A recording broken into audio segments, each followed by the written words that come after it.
Bapak Salamun Rahman, dan yang saya hormati Mas As.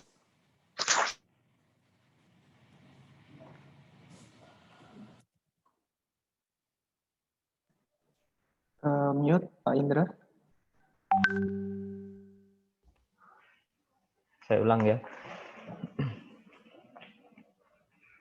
Yang saya hormati Bapak Salamun Rahman selaku Ketua UNESA Career Center. Yang saya hormati Mas Asrofi yang selaku Asisten Manajer Divisi Pegadaian Wilayah Surabaya, dan yang saya hormati seluruh tim UCC Career Center yang hari ini hadir untuk menghadiri webinar dalam rangka UNESA Career Virtual Fair. Untuk hari ini, yaitu susunan acaranya adalah menyanyikan lagu Indonesia Raya, menyanyikan lagu Mars UNESA, sambutan Ketua UCC Career Center UNESA, dan yang terakhir adalah materi dari Mas Asrofi tentang fresh graduate untuk menembus BUMN di era 4.0. Tanpa panjang lebar, saya serahkan kepada Pak Yunan untuk memulai lagu Indonesia Raya dan lagu Mars UNESA. Mohon izin untuk memulai lagu Indonesia Raya dan Mars UNESA. Mohon bersikap sempurna.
Membangun berdasarkan Pancasila.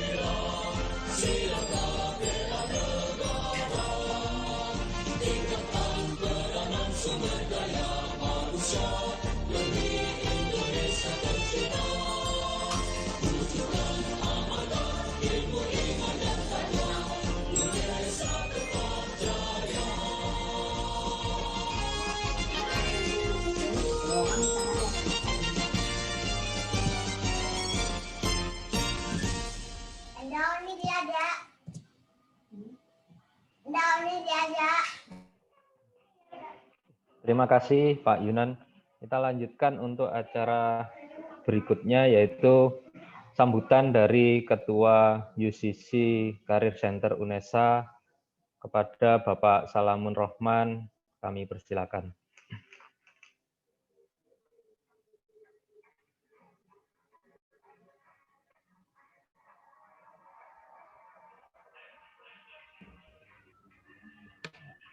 Terima kasih Pak Indra. Assalamualaikum warahmatullahi wabarakatuh. Selamat pagi, salam sehat untuk kita semua.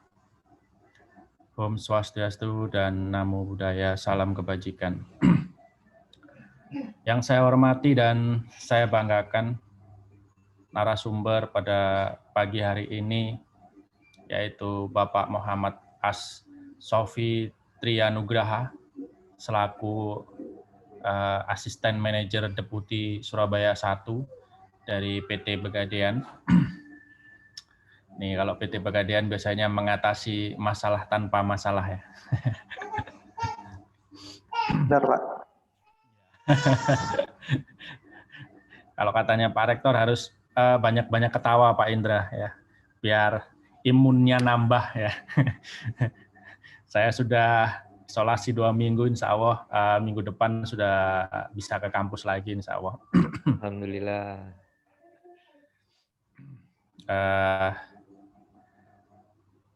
Puji syukur kehadirat Allah Subhanahu wa Ta'ala yang pada pagi hari ini masih memberikan kesehatan, sehat walafiat, sehingga kita masih dapat berkumpul di acara webinar strategi fresh graduate menembus BUMN di era 4.0 ya.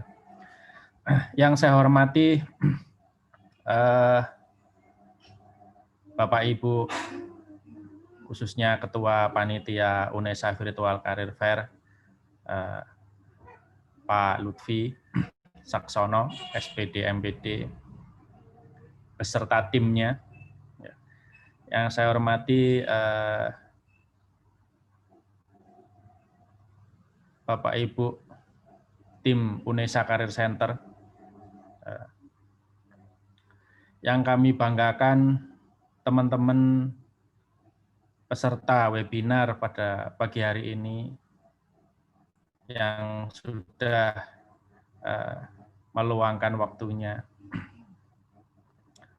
Semoga ilmu yang kita dapatkan nanti bisa bermanfaat. Dari Pak Muhammad Asrofi Trianugraha, kami sampaikan banyak-banyak terima kasih. Pak Asrofi sudah berkenan mensupport kegiatan kami. Ini merupakan rangkaian dari kegiatan virtual career fair, di mana kegiatan virtual career fair ini dibuka oleh Ibu Menteri Ketenagakerjaan Republik Indonesia, yaitu Ibu Dr. Anda Hajah Ida Fauzia, MSI, pada tanggal 23 November 2020. Dan insya Allah nanti akan berlanjut dan ditutup pada tanggal 19 Desember tahun 2020. Semoga kegiatan di rangkaian acara tersebut dapat berjalan dengan lancar, karena di setiap minggu nanti kita akan ada agenda webinar-webinar dari berbagai perusahaan-perusahaan, baik skala nasional maupun internasional.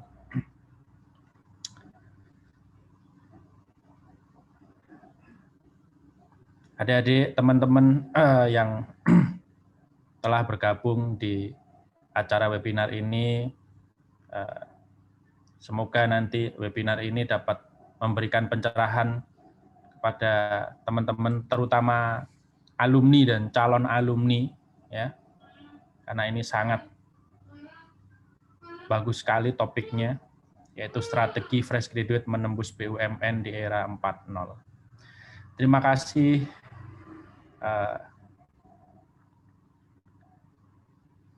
Hanya itu yang bisa kami sampaikan, lebih kurangnya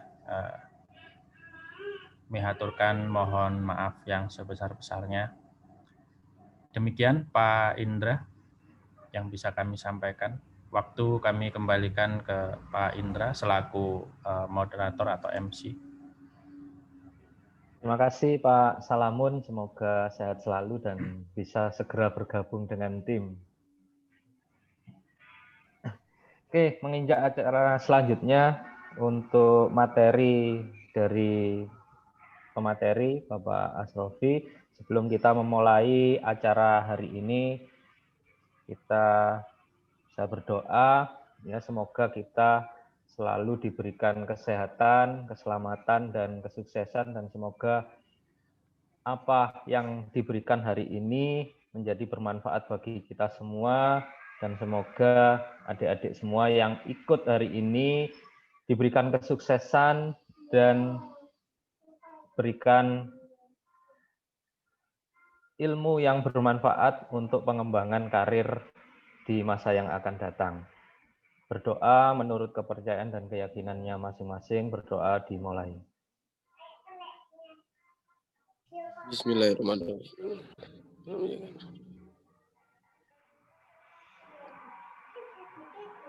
Berdoa selesai.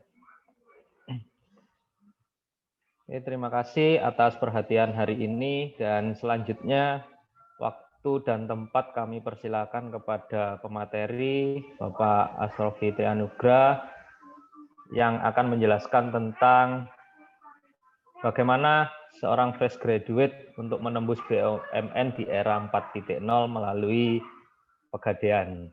Terima kasih, waktu dan tempat kami persilakan.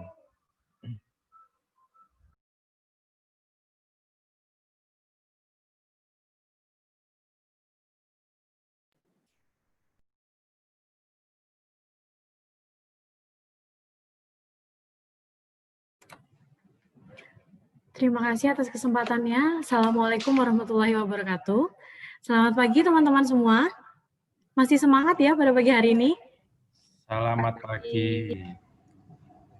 Ya, terima kasih kesempatannya kepada UNESA yang telah memberikan kami kesempatan untuk mengisi acara pada UNESA Virtual Career Fair 2020. Sebelum kita memulai ke materinya, ada beberapa yang ingin saya sampaikan di sini. Jadi untuk teman-teman yang memang belum melakukan pendaftaran kemarin, bisa langsung mengisi link yang ada di layar. Nantinya data yang ada di sini akan kami bukakan tabungan emas gratis dari Pegadaian. Nah, jangan khawatir ya teman-teman semuanya, data yang teman-teman berikan di sana nantinya akan kami jaga kerahasiaannya seperti itu, karena itu untuk data pribadi dari PT Pegadaian sendiri. Seperti itu. Nah, nanti seluruh peserta akan mendapatkan free tabungan emas, bebas biaya administrasi dan pengelolaan rekening selama 1 tahun.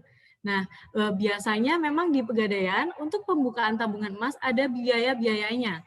Namun khusus untuk seluruh peserta UNESA Virtual Career Fair 2020 ini akan mendapatkan gratis seperti itu. Nah, nanti ada juga free top up saldo tabungan emas. Seperti itu. Nah, sedikit kita mengulik tentang apa sih tabungan emas itu. Jadi tabungan emas itu nanti sama seperti biasanya nabung di bank, cuman bedanya tabungan emas milik Pegadaian ini nabungnya rupiah tapi langsung dikonversikan ke gram emas. Nah, harapannya apa sih di kedepannya? Kalau misalnya nih, seperti yang kita tahu ya, emas itu harganya semakin lama terus meningkat. Nah, berbeda dengan kita menabung uang biasa. Kalau menabung uang biasa di tahun 2015, 500.000 ya di tahun 2020 tetap tabungan kita 500.000. Nah, dengan adanya tabungan emas ini harapannya karena harga emas terus meningkat dalam jangka panjang. Nah, tahun 2015 itu harga emas masih di kisaran Rp500.000 per 1 gramnya. Nah, sekarang emas 1 gram di tahun 2020 kisaran Rp900.000. Jadi bisa kita bandingkan ya tabungan biasa dengan kita nabung rupiah dengan kita menabung emas. Nah, seperti itu. Nah, nantinya tabungan emas ini bisa nabungnya lewat aplikasi Pegadaian digital. Seperti itu. Nah, nanti bisa teman-teman download saja di App Store ataupun Play Store, Pegadaian Digital, nanti bisa di-link-kan langsung dengan tabungannya. Jadi bisa nabung semuanya lewat aplikasi. Jadi mudah ya teman-teman, jadi nggak ada namanya sulit Mbak harus ke Pegadaian gitu, karena semua bisa lewat aplikasi. Dan perlu teman-teman ketahui bahwa tidak kita murah. Kenapa kok murah? Karena minimal 10.000 aja sudah bisa nabung, seperti itu. Nah, harapannya untuk teman-teman mahasiswa nih bisa mempersiapkan, bisa berinvestasi dari sekarang. Seperti itu. Nah, ini bisa kita download aplikasi Pegadaian Digitalnya.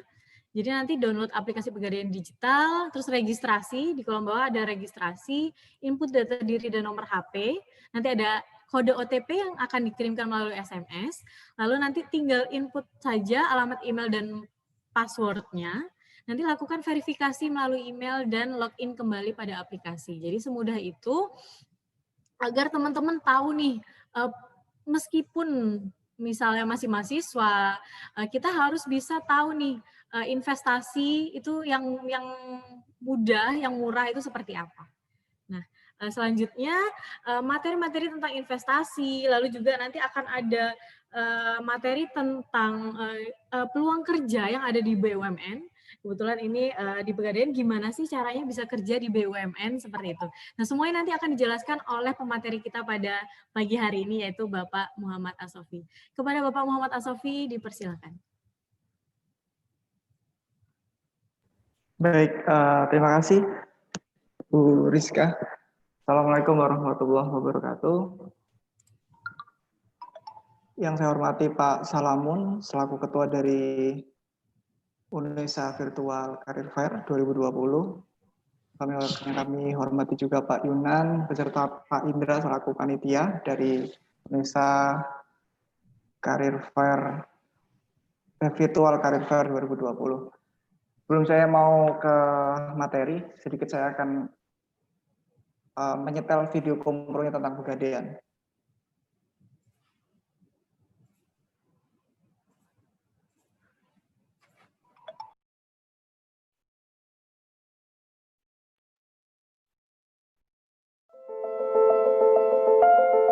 Dunia usaha selalu bergerak seiring dengan kemajuan teknologi. Begitu juga dengan Pegadaian, selalu adaptif terhadap perkembangan zaman dan teknologi dari masa ke masa.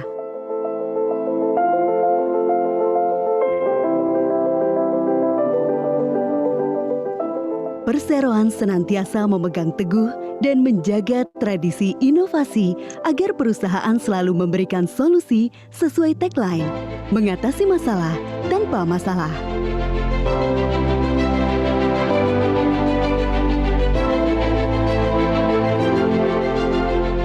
Perkembangan teknologi informasi di era ekonomi digital memacu kami untuk terus berinovasi dan mempertahankan eksistensi bisnis agar selalu tumbuh secara berkelanjutan.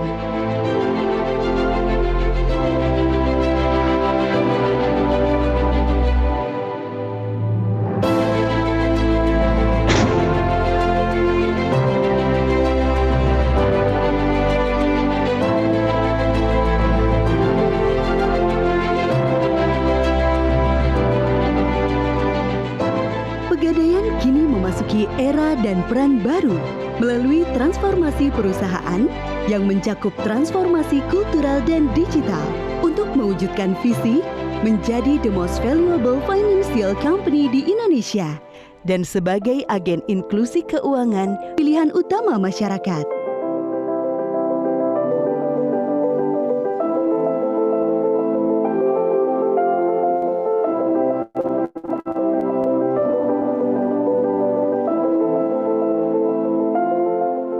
Untuk mengeksekusi jalannya transformasi, Pegadaian menetapkan strategi G-Star yang mencakup Grow Core, Grab New, Groom Talent, Gen Z Tech, dan Great Culture.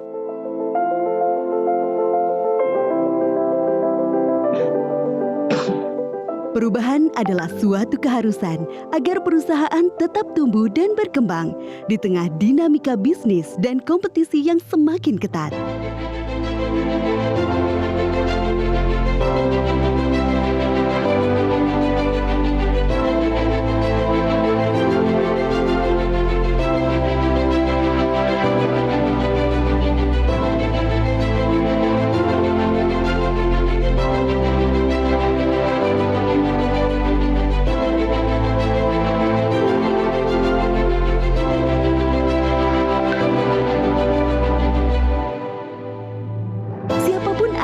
Dan dimanapun Anda berada, perusahaan selalu siap melayani semua kebutuhan Anda dengan hadir di seluruh pelosok negeri, sehingga memudahkan akses dalam memanfaatkan produk dan layanan kami.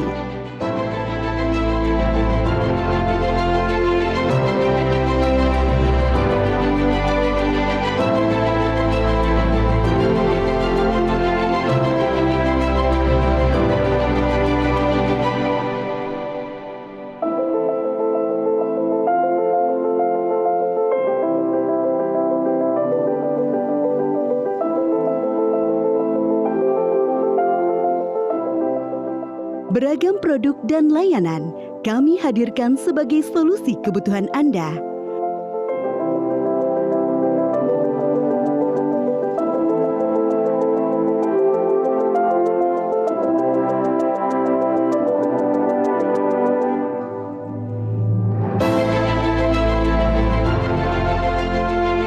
Untuk memenuhi kebutuhan masyarakat, seiring dengan perubahan teknologi, Pegadaian pun mengembangkan produk dan layanan digital sehingga beragam transaksi tuntas dalam genggaman dan sentuhan jemari.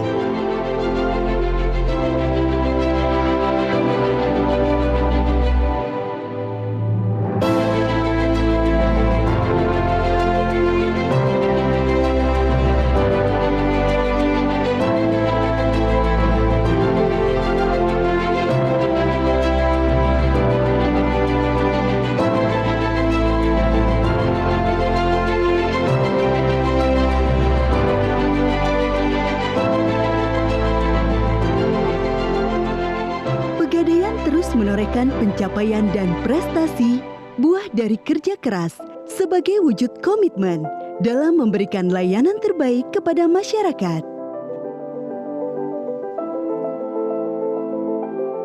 Sebagai badan usaha milik negara, Perseroan terus memberikan kontribusi untuk membangun negeri.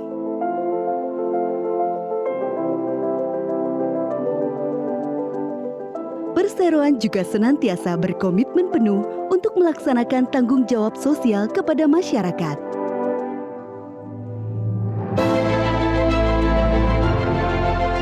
Atas kerja keras yang dilakukan, Perseroan memperoleh beragam penghargaan dari berbagai pihak.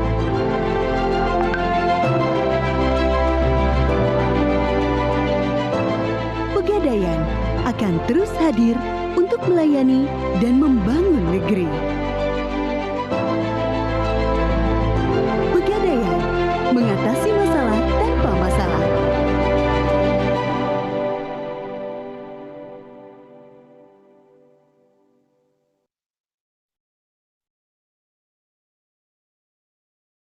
Baik, Bapak dan Ibu.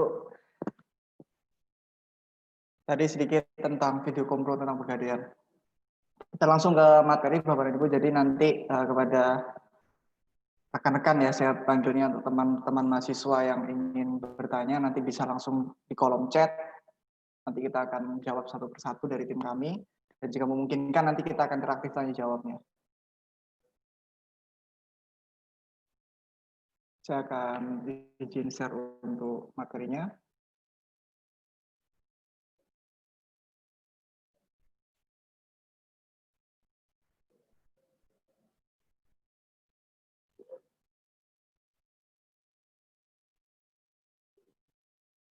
Ya, materinya ada tentang strategi fresh graduate menembus BUMN di era 4.0. Kenapa? Karena memang menurut saya di era 4.0 ini tentu tantangan semakin banyak, ditambah lagi dengan kita juga mengalami bersama dengan adanya pandemi ini, maka dunia kerja otomatis banyak perubahan Bapak dan Ibu. Dan insya Allah Pegadaian bisa melewati masa-masa krisis seperti itu. Ya. Sebelum saya ingin menjelaskan tentang Pegadaian sedikit, Bapak dan Ibu, saya ingin mengenalkan terlebih dahulu highlight-nya tentang BUMN, karena memang Pegadaian adalah salah satu perusahaan di bawah Kementerian BUMN itu sendiri. Dan kehadiran BUMN untuk negara Indonesia sendiri adalah karena untuk konstitusi menginginkan peran BUMN sebagai agen pembangunan dan kemandirian untuk menciptakan nilai. Dan nilai di sini ada dua, Bapak dan Ibu, ada untuk nilai agen pencipta dan yang berikutnya adalah agen pembangunan. Jika kita bicara tentang untuk menciptakan nilai, maka BUMN memang dituntut untuk mengejar keuntungan, Bapak dan Ibu. Jadi memang untuk menjaga keberlangsungan usaha dan terus tumbuh dan berdaya saing secara lokal maupun global, ya kan, karena memang banyak perusahaan-perusahaan BUMN yang sudah terbuka di pasar modal. Selain itu juga Pegadaian itu sendiri perannya adalah untuk agen pembangunan. Ya, kita tahu bahwa BUMN salah satu penyumbang dividen terbesar ya di Indonesia, dan pembangunannya itu bisa dari bidang ekonomi, bisa dari kemanfaatan umum, lalu bisa dari perintis kegiatan usaha, dan yang terakhir adalah untuk ekonomi kerakyatan. Jadi secara tidak langsung Pegadaian sendiri adalah salah satu instruksi dari Otoritas Jasa Keuangan adalah untuk memberikan edukasi keuangan khususnya tentang investasi emas. Nanti akan saya ulik sedikit sih tentang investasi emas seperti apa.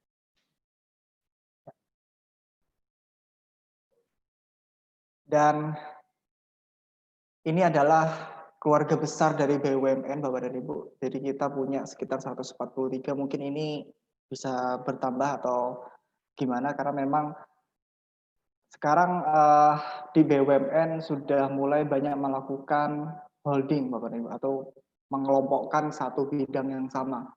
Jadi memang di di BUMN itu ada beberapa sektor bisnis yang diholdingkan. Salah satunya adalah seperti holding di bidang perkebunan, ya kan. PTPN di sini sekitar ada 12 PTPN yang tersebar di seluruh Indonesia. Lalu ada holding di bidang kehutanan. Lalu juga ada holding di produksi semen, ya kan, juga ada Semen Indonesia, ada Semen Padang, dan masih ada yang lainnya juga. Dan ada bidang pertambangan juga, lalu ada bidang migasnya pun juga ada antara Pertamina dan PGN. Dan kemungkinan mungkin Bapak dan Ibu dan rekan-rekan semua juga tahu bahwa ada berita tentang holding keuangan, ya kan. Ya, itu kita tunggu saja apakah sudah rampung, dan kita sebagai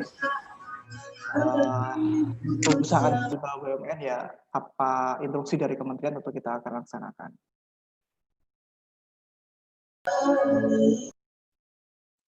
Ya, ini adalah sedikit tentang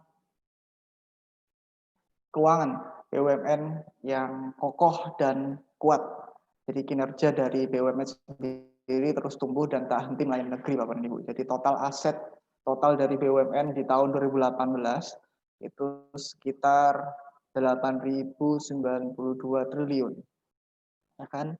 Dan laba di bawahnya 8 kita sudah mencapai dengan 143 BUMN yang ada itu 188 triliun. Jumlah yang nggak sedikit, Bapak dan Ibu. Dan tentu saja dari laba tersebut kita juga menyumbangkan dividen, ya kan, untuk ke pemerintah. Dan yang kita sumbangkan pada tahun 2018 adalah senilai 44 triliun untuk negara kita, negara Indonesia. Ya, itu tadi adalah sedikit tentang highlight tentang BUMN, Bapak dan Ibu. Jadi BUMN ada banyak, tetapi karena saya akan sedikit menjelaskan tentang Pegadaian, jadi nanti saya akan menjelaskan highlight tentang Pegadaian berikutnya, dan sedikit saya akan menjelaskan tentang investasi emas tentu saja dan produk yang ingin kami tawarkan kepada Bapak dan Ibu. Ini adalah highlight dari Pegadaian itu sendiri, Bapak dan Ibu. Jadi Pegadaian itu berdiri di tahun 1746. Tepatnya masih ada Belanda pada saat itu, dan itu dulu namanya funneling Bapak dan Ibu. Dan kita baru berdiri sebagai lembaga itu ada di tahun 1901.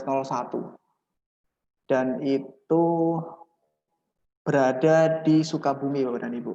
Dan kalau kita tarik sampai dengan tahun 2020 sekarang, kita sudah berumur sekitar 119 tahun. Tentu umur 119 tahun bukan umur yang pendek. Kita sudah melewati dari masa ke masa.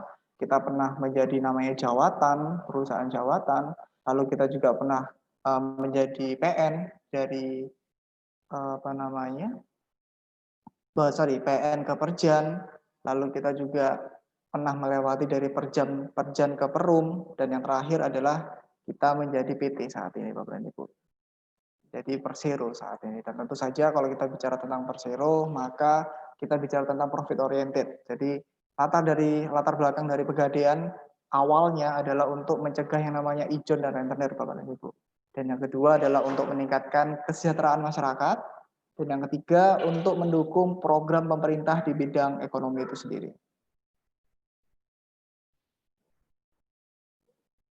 Ya. Kalau kita bicara tentang 119 tahun Pegadaian yang sudah ada, maka Pegadaian menjawab setiap kali tantangan zaman yang ada. Dan tentu saja di zaman transformasi seperti ini, Pegadaian harus melakukan upgrade diri Bapak dan Ibu. Dan salah satunya adalah tantangan yang ada di depan adalah dengan terbitnya POJK nomor 31 tahun 2016 adalah tentang usaha Pegadaian. Jadi dulu sebelum POJK ini lahir, Pegadaian itu menjadi jasa gadai yang secara legal yang diakui oleh pemerintah satu-satunya. Tetapi dengan adanya POJK, maka jasa gadai dibuka secara umum Bapak dan Ibu. Dengan hanya bermodal sekitar 500 juta atau kurang lebih 200 juta untuk setingkat provinsi, maka jasa gadai bisa dilakukan secara swasta. Dan oleh karena itu, Pegadaian harus melakukan transformasi. Selain dari tantangan digital yang ada Bapak dan Ibu.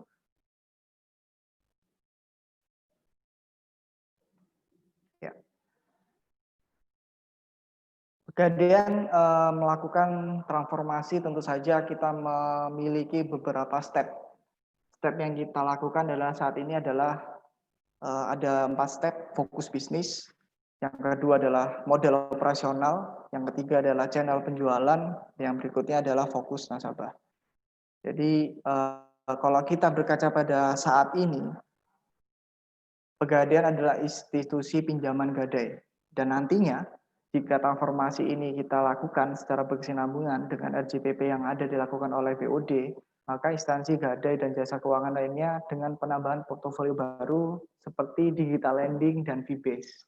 Jadi memang kita menjawab tantangan di era digital, maka kita juga harus masuk ke digital lending-nya.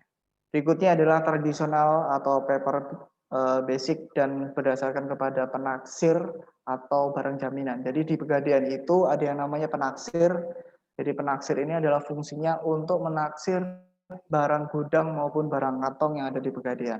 Dan nanti itu semua akan didukung dengan proses digital penaksir itu. Dan berdasarkan penaksiran barang jaminan dan portofolio dari nasabah. Jadi mungkin arahnya nanti bisa ditaksir secara digital. Cukup difoto, lalu kita melihat barangnya nanti secara on the spot oleh ada petugas dari pick up kami, dan selanjutnya adalah portofolio dari nasabah itu sendiri bagaimana.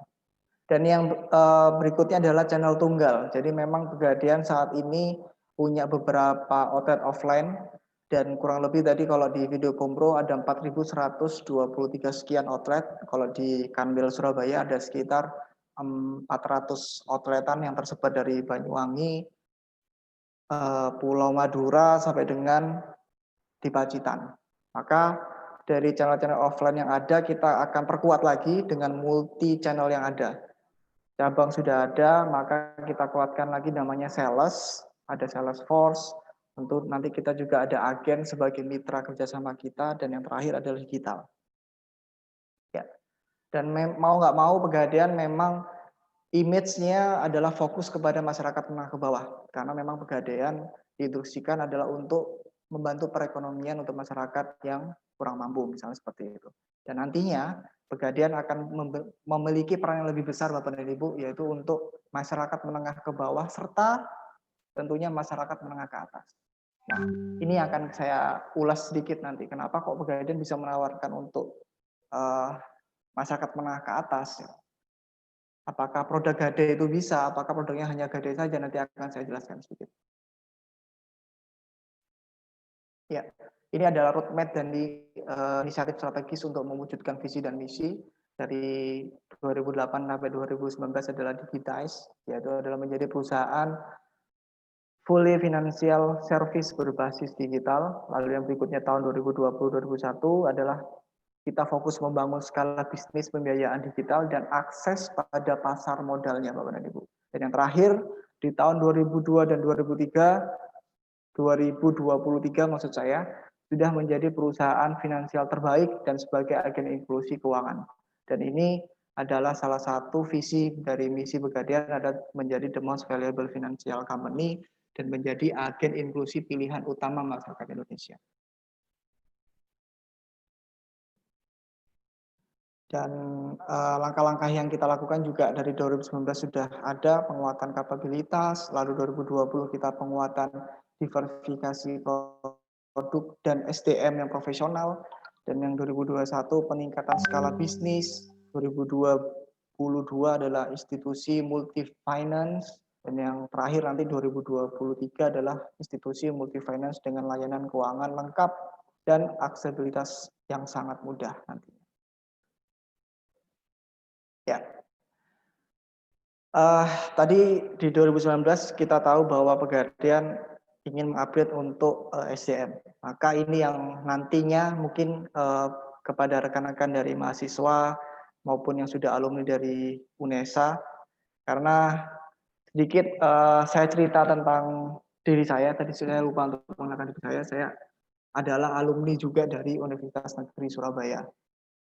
Ya, jadi kalau dibilang dari track record, mungkin saya sebagai lulusan yang gagal ya kan, karena tidak sesuai dengan eksak yang saya miliki, nggak linear dengan pendidikan yang saya tekunin ya kan. Tapi memang di dunia kerja itu berbeda. Di dunia kerja itu sangat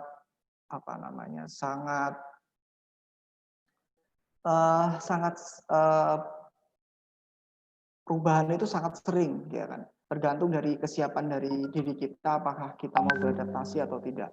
Karena memang saya adalah lulusan dari Fakultas Ilmu Keolahragaan, tapi bisa masuk di jasa keuangan non-bank seperti Pegadaian ini. Dan awalnya saya mungkin masuknya dari umum, tapi di dalam Pegadaian itu sendiri saya banyak belajar dan saya tidak bosan untuk mengupgrade diri.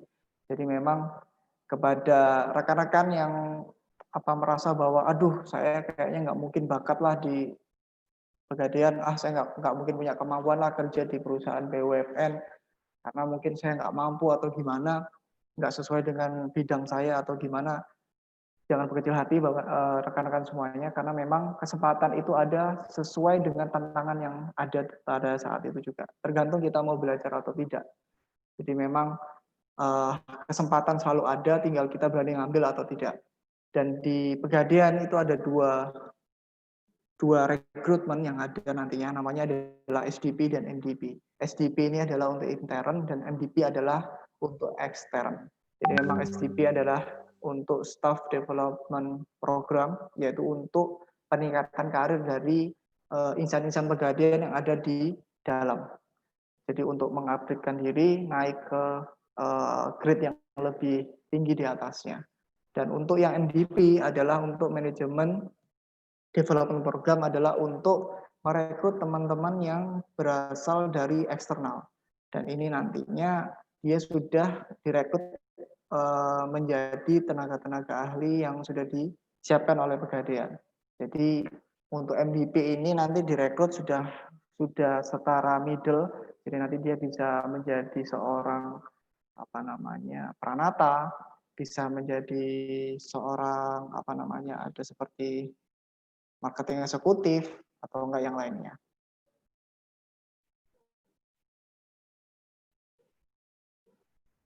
Ya. Jika tadi kita bicara tentang Pegadaian, maka kita bicara tentang prestasi juga nantinya. Karena memang prestasi dari Pegadaian di tahun 2019 itu sangat diakuin Bapak dan Ibu. Kita termasuk dalam 34 besar Indonesia Best Company to Work for in Asia. Jadi kita dapat penghargaan dari setingkat Asia, dan yang menerima penghargaan adalah Direktur SDM kami, Bapak Istiwantoro. Ya, prestasi apa sih yang diberikan oleh Pegadaian sehingga bisa mendapatkan penghargaan dari tingkat Asia ini adalah highlight portofolio dari Pegadaian sendiri. Jadi Pegadaian tumbuh di tahun 2019 dengan memiliki nasabah sekitar 13,8 juta. Kita juga memiliki aset yang selalu meningkat. Saat ini aset kita di tahun 2019 kemarin, tentu 2020 sudah bertambah menjadi 65,2 triliun. Di OSL juga kita meningkat, sudah menjadi 50,3 triliun, dan laba kita di tahun 2019 sudah mencapai 3,1 triliun, Bapak dan Ibu. Dan total jumlah karyawan yang kita miliki, dari karyawan tetap maupun yang outsourcing, sudah kurang lebih 30.000 pegawai. Dan sebaran dari channel yang ada, kita punya 4.123 channel outlet, lalu kita juga punya 9.000-an agen yang ada tersebar di seluruh pelosok Indonesia, dan kita juga punya 1.602 sales yang ada. Ya, kinerja positif Pegadaian memberikan kontribusi pada negara, ya kan? Karena memang BUMN adalah perusahaan BUMN adalah perusahaan yang di bawah naungan Kementerian BUMN, maka tentu dituntut untuk memberikan peran untuk menyumbangkan dividen kepada negara itu sendiri. Dan alhamdulillah Bapak dan Ibu, Pegadaian adalah peringkat 7 dari 10 BUMN pemberi dividen terbesar atas kinerja tahun 2018. Jadi kita menyumbangkan dividen senilai 1,39 triliun. Di peringkat pertama ada Telkom, peringkat kedua ada BRI, peringkat ketiga ada Mandiri, berikutnya ada Pertamina, lalu ada Bukit Asam, BNI, selanjutnya adalah Pegadaian. Di bawah situ ada PGN dan Semen Indonesia. Jadi ini adalah salah satu bukti bahwa Pegadaian bisa melewati batas waktu yang ada dan kita bisa berkembang dengan mengikuti zaman yang ada. Maka dari itu, kepada teman-teman yang ingin join di Pegadaian, sekali lagi selalu pantengin atau selalu lihat website Pegadaian yang ada. Di situ nanti ada lowongan untuk rekrut karyawan. Jangan sampai terlambat. Dan saya ingin memberikan penawaran bahwa jika Bapak dan Ibu atau enggak rekan-rekan semua milih Pegadaian, maka ini adalah pilihan tepat untuk Bapak dan Ibu karena bergabung dengan perusahaan yang bukan main-main juga Pegadaian. Jadi Pegadaian sudah bertransformasi menjadi lebih besar. Ya. Bukti dari Pegadaian kenapa kok bisa lebih besar adalah dengan kita memiliki kurang lebih 16 produk yang kita miliki existing di Pegadaian. Ya.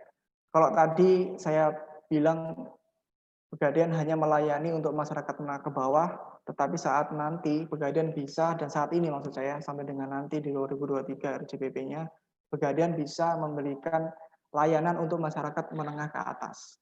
Tentunya dengan penawaran produk-produk yang bisa kami berikan. Dan salah satunya, kita memiliki 3 lini bisnis yang ada, pembiayaan, emas, dan aneka jasa. Kalau kita bicara tentang pembiayaan, maka kita bicara tentang masterpiece-nya Pegadaian adalah tentang Gadai. Di situ ada Gadai KCA, ada Krasida, ada Rahen untuk yang syariah, ada Kreasi untuk pembiayaan usaha, lalu ada Arum untuk yang syariah, lalu ada Arum Haji. Jika Bapak dan Ibu ingin naik haji dengan pembiayaan dari Pegadaian, lalu ada Amanah untuk pembiayaan kendaraan bermotor, baik baru maupun second, lalu juga ada Rahen juga, Gadai sertifikat tanah, dan yang terakhir adalah Gadai tabungan emas. Dan yang di lini bisnis berikutnya adalah tentang emas, kita juga punya layanan yang sangat bagus, yaitu adalah Mulia, Emasku, dan tabungan emas. Dan Mulia ini adalah sistem membeli logam mulia dengan cara cicilan. Lalu emasku adalah sama, mencicil juga, cuma dibanding dengan nanti ada asuransi jiwanya di dalam.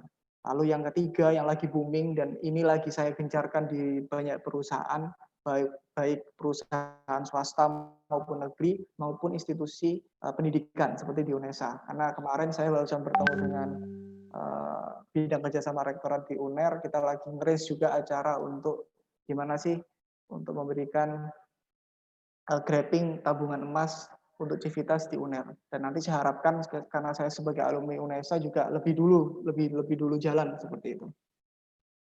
Dan berikutnya lini bisnis kita adalah aneka jasa. Kita ada jasa taksiran, kita ada jasa titipan, kita punya SDP, kita punya remittance, kita punya multi payment online dan persewaan gedung. Ya, ini ada perluasan dari layanan pegadaian, dari outlet, dari agen, dan dari pegadaian digital.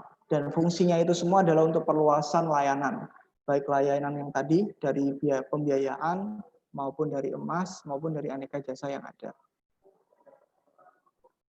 Ya, itu tadi adalah tentang highlight pegadaian Bapak dan Ibu.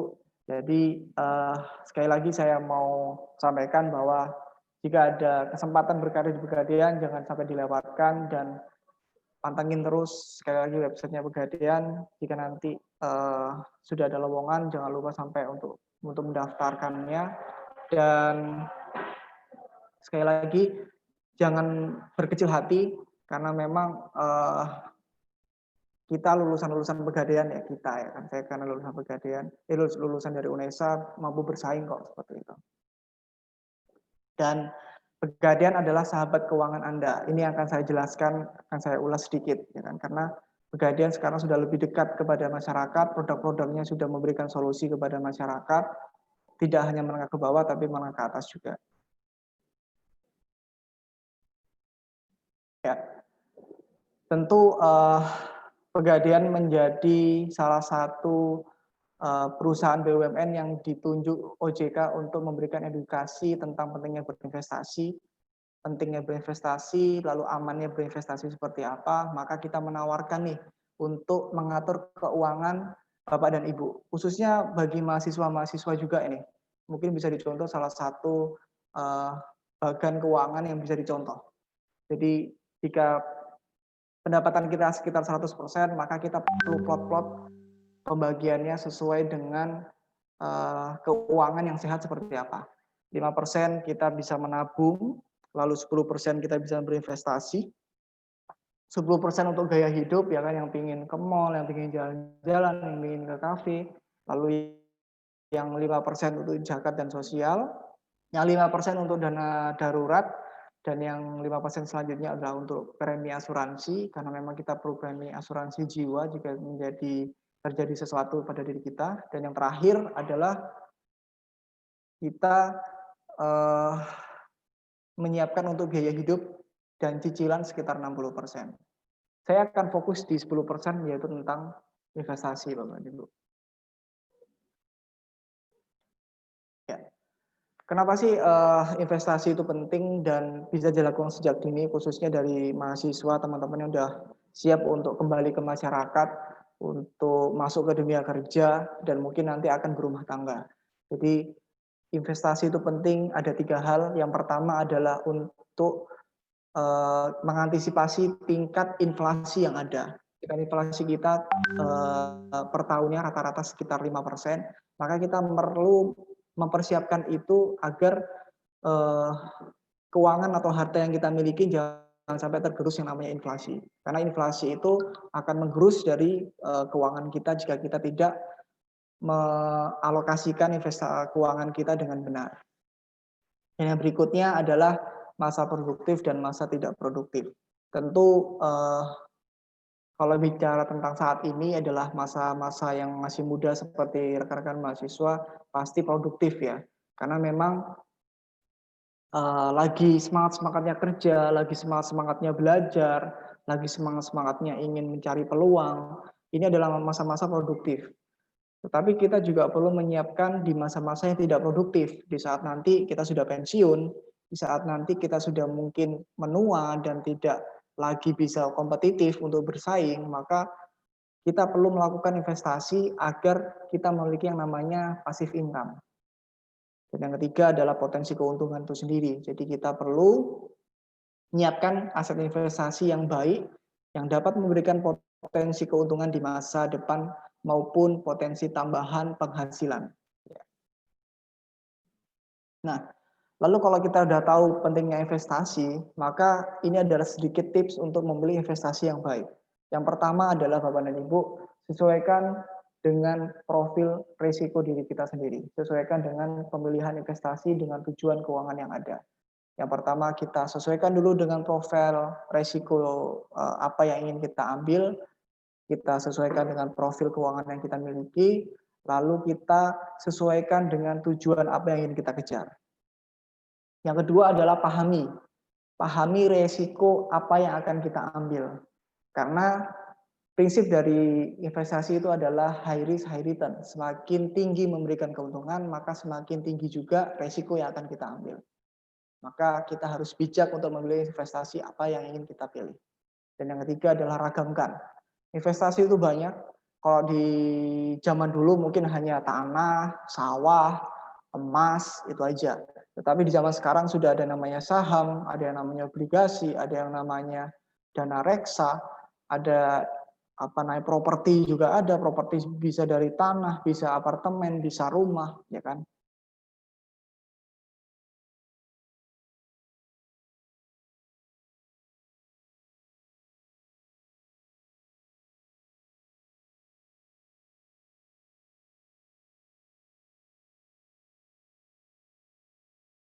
Dan yang berikutnya adalah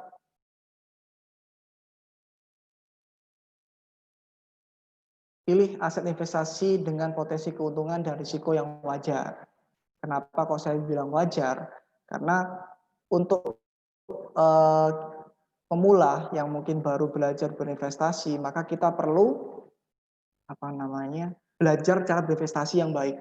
Jadi kalau kita belum apa-apa sudah ingin melakukan investasi dengan melihat keuntungan yang ada, wah saya pinginnya main saham nih, atau enggak yang paling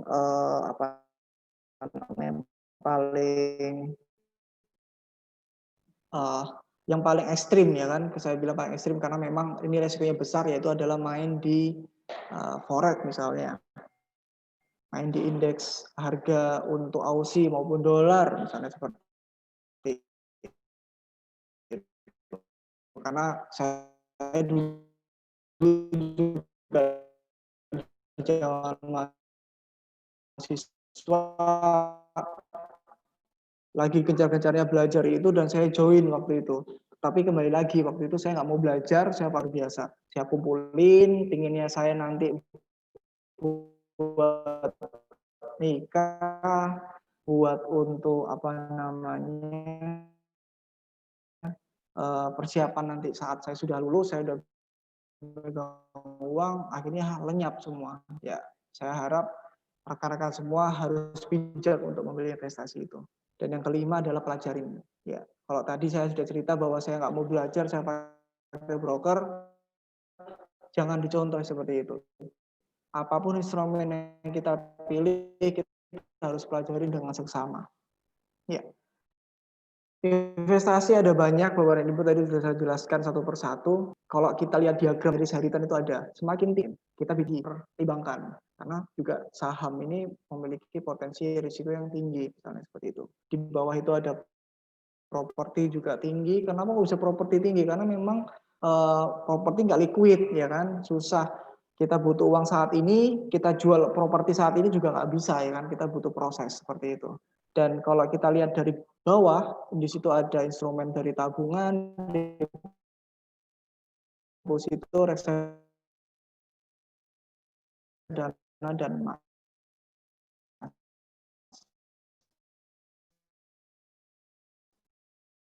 Saya akan fokus di masalah emas, Bapak dan Ibu. Karena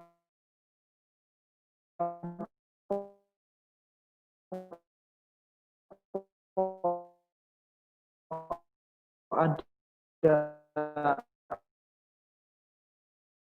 emas di nomor 4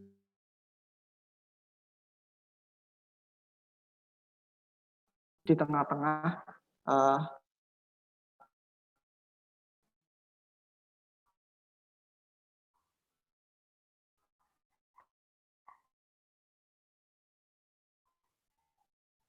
India. Loh, Indonesia berada di urutan keberapa ya? Wah, ternyata Indonesia berada di urutan ke-38 dengan cadangan emas 80,65 ton. Selain di Bank Indonesia, cadangan emas sebagai portofolio investasi juga terdapat di Pegadaian. Kelangkaan dan nilai emas yang terus naik membuat minat investasi sangat tinggi. Di semester 1 2019, deposito emas Pegadaian telah